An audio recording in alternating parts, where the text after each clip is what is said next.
Thinking of investing, working, or starting a business in the cannabis industry? We've got you covered right here on Plant Problems. Hosted by Tony Frischknecht, Plant Problems takes a different approach to cannabis than what you're seeing and hearing from the mainstream media.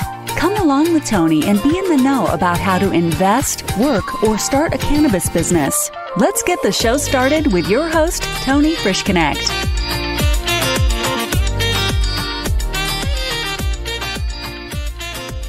Hello, everybody, and welcome to Plant Problems.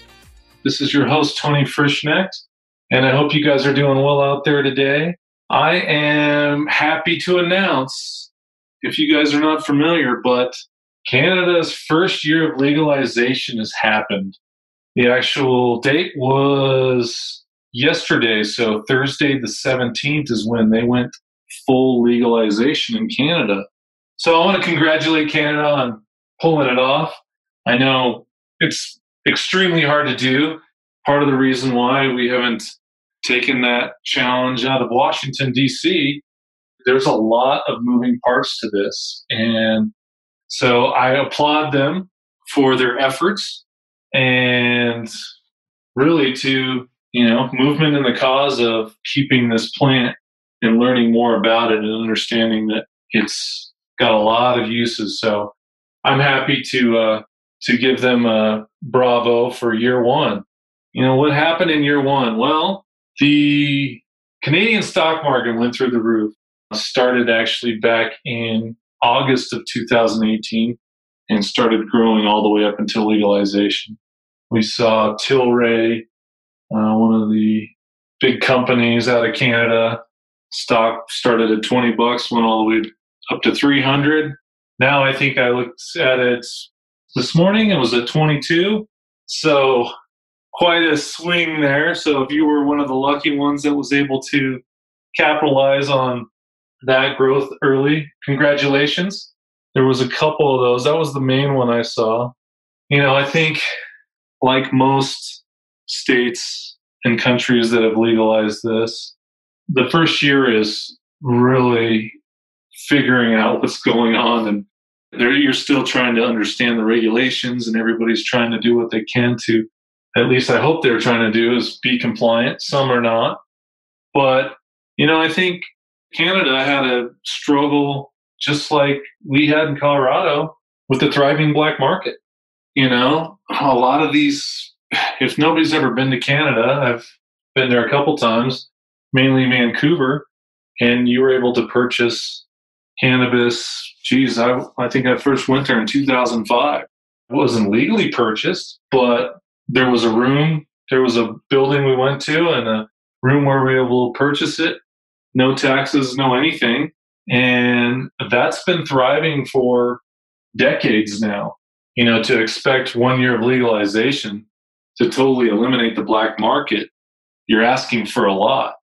It's taken several years here in Colorado to really get rid of the black market. It's still happening now, but everybody on a local side of the law is just trying to follow regulations and understand it. And really, nobody has time to do any enforcement. And what I hope is you're going to start seeing some major flex from the Canadian government in busting some of these massive grows that are happening in Canada. I mean, for years, it's been coming from Canada down to the States. So over a 1 year time period, you're crazy to expect that to have a massive change. There was a lot of companies that were hamstrung by the regulations and not being able to grow enough product. I mean, all they had, if you're not familiar in Canada, they've only been able to sell flower. There's been no edibles that have been sold in any store up there. Of course, on the illicit market, there is. Those guys that have been working in California for the last couple of years understand how the black market has affected them. Well, it's affected their entire country up there. And those guys have been making a lot of money for a lot of years. They're not going away until they're forced to go away. And so I expect here in the next 12 to 24 months, you're going to start seeing some major enforcement happening up there. it's really easy for the government to police the people that are in the system, the licensees that are in there now. But it's much more challenging to actually go out there and, I hate to say it, but do some real police work and investigation work to find the outliers, people that are doing large grow operations. So these big companies have come with a lot of money, but the black market money's really good, and those guys aren't paying taxes. So I hope they're adjusting their regulations. It sounds like they've just been non-favorable towards the licensees, and these guys are struggling and they're bleeding cash right now. And frankly, as many as they can buy it for less money through the black market, and probably from their friend down the street that's been selling them to them for a decade. So that's hard to compete with. I think the one thing system that Canada does have is they've got the mail ordering, and they can ship their medical marijuana to their patients, but that doesn't have anything to do with recreational. So I think the other thing that probably hindered their ability to really get a foothold is, they're allowed to export. And I know a lot of different companies were exporting over to Germany and working on that. Well, they just really got into the medical side, and then they launched everything else. And I think they haven't learned to walk yet, and they're already running marathons. And that generally doesn't work so well either, unless you've got a really solid team behind you. Year two. Well, the good news is they're starting to accept applications for all derivative goods, such as vapes, edibles, infused beverages.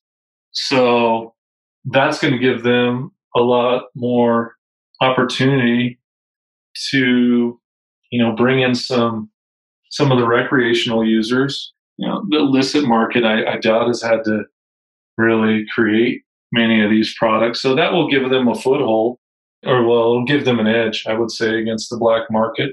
One thing is their regulations are not allowing them to have any additives in their vape pens, sweeteners, stuff that very similar to what we're working through here in the States with the people getting sick and what they've called the vape crisis.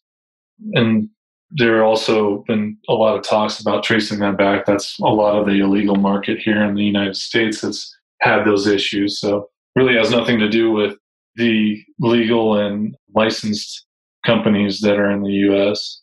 So, I was reading a bit of an article on how a lot of the companies in Canada had planned on starting out with vapes, and that could potentially dampen the possibilities and the profitability of vapes up there for now anyway.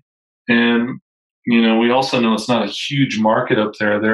Their big play was exporting, and they couldn't even supply their own country. So I would hate to be in their position right now. Many of those guys are trying to figure out how to keep their ships floating right now. CanTrust, $77 million worth of product they had to destroy. I know very few companies that can take a hit like that. I mean, I guess the good part about it is it's a business loss for that company, but that reduces their tax liability. It doesn't create that income. So for people that are out there like, well, they can just write it off in their taxes. Well, yeah, but they still lost all the profit in that product that was there. That, and I imagine, probably took away from the amount of product they could sell in their stores at the time. They were already behind, and then they got hit on that loss. So who knows how much product they have to sell in their stores. I know in 2010, we might have had 2 strains that we were selling, and then we were trading people so we could get varieties. But that first year, you really have what you have, and remember that you can only grow the plant so fast, and it generally takes 8 to 10 weeks, depending on what you're growing. That's as fast as you can grow it. So don't want to bring anybody down, but the good news is, going back to the black market side of it, after a couple of years, we were seeing some major buzz happening. There was actually several ones where in 2012 and 13, they were doing indictments of 50 plus people across many state lines, and because of diversion. And they were really starting to take the big guys down. But this is after like 2-3 years worth of regulations when they finally got a handle on it. And now there's still some stuff happening here, but I think as our market has developed, the owners that are in the businesses in Colorado are in a much better place than they were just a couple of years ago. So I'm a big proponent for the industry, so I hate to see Canada have to take some big lumps on the head, but it is what it is. I mean, you're trying to do something that very few people have done. And I just hope that when we legalize nationally, there are some smart people that are involved in understanding what's happened and what mistakes people have done, especially looking at Canada, and try not to repeat the same ones. Inevitably, some of them are going to happen. Just hopefully we avoid the big ones. So I wanted to throw a shout out to Canada and happy birthday.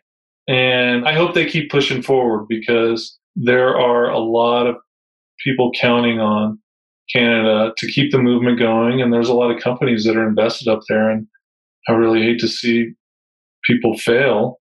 There obviously it's going to happen, but I want to see them grow.